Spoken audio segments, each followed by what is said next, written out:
goes, bounces around inside there. It hinges upon a disc with a bunch of holes in it, like.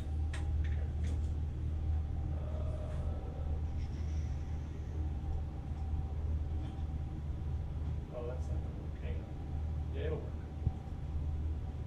So this is just transmitted light being forced through the disc, and then if I put the disc back in, you don't see anything, right? If I turn the disc off, it slows down, and now you see, like, minus where the sample is, those are all the pinholes. Right? And so when this thing starts spinning, if you followed this one, it would appear to raster around the screen. So you can see there's like 800 something points on the sample at once.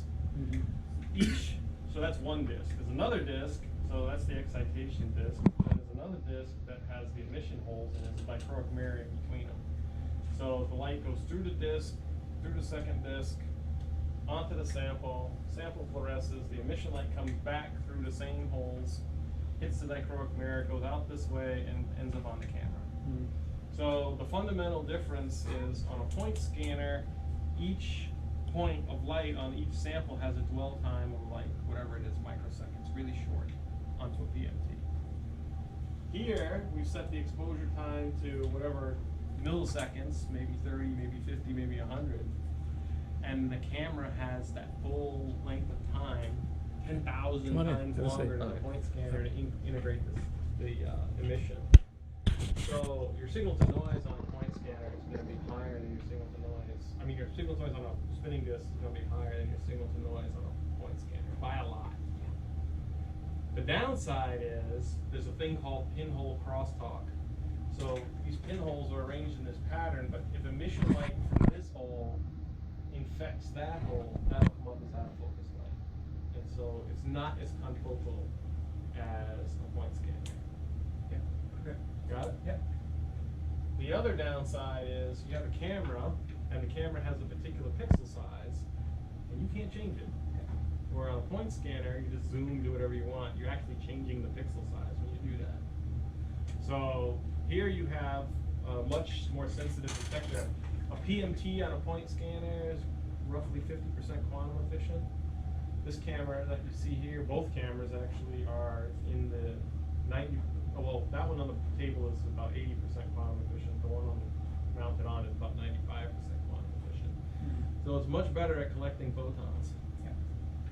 But if you want to change the pixel size, you literally have to unbolt that camera, put the other camera on. This one has 13 micron pixels, the other one has 6.5 micron pixels. So changing the zoom on a spinning disc literally means you need a wrench. Or a twin cam, which will be on. Or a twin cam, but then you still need to move the filter in and out. But it's not as like on the point scanner, you have a little box here, you go, and it's done. And you can type in whatever pixel size you want, it's all good.